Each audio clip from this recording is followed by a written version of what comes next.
Guys first time আজকে আমি তোমার আন্ডার ওয়াটার মেট্রোতে চড়ে হাওড়া গেলাম, মানে গঙ্গার তলা দিয়ে যে মেট্রোটা চালু হয়েছে সেটা তো অনেক দিন আগেই চালু হয়ে গেছে, বাট এটা আমার ফার্স্ট এক্সপিরিয়েন্স। আর সেই এক্সপিরিয়েন্সটাই শেয়ার করার জন্য একটা শর্টস ভিডিও নিয়ে তোমাদের কাছে চলে এসেছি।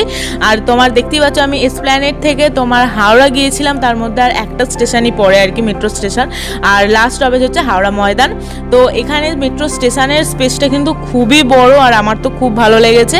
আর তোমার এখানে মেট্রোর ভেতরে তো তোমার কিন্তু বেশ বড় জায়গা, যেখানে তোমার ভিড় হলেও অতটা তোমার অসুবিধা হবে না। আর সিরিয়াসলি গঙ্গার তলা দিয়ে যখন যাচ্ছিল কি বলবো, এত ভালো লাগছিল। এই ব্লু লাইটটাই হচ্ছে আমাদের সিগন্যাল যে হ্যাঁ আমরা গঙ্গার তলা দিয়ে যাচ্ছি। আর সবার হাতে ক্যামেরা, সবাই ভিডিও করছে, ফটো তুলছে, তো দারুণ মজা হয়েছে, আমার তো দারুণ লেগেছে। আর তোমরা দেখতেই পাচ্ছ আমি চলে এসেছি এসপ্ল্যানেড আর হাওড়ার মধ্যে, শুধু একটাই স্টেশন পড়ে, যাতে আমার খুব সহজ হয়েছে যেটাতে। তো খুব তাড়াতাড়ি আমি হাওড়া পৌঁছে গেছি। আমার এক্সপিরিয়েন্সটা খুবই ভালো ছিল। আশা করি তোমরাও যদি চাপো তোমাদের এক্সপিরিয়েন্স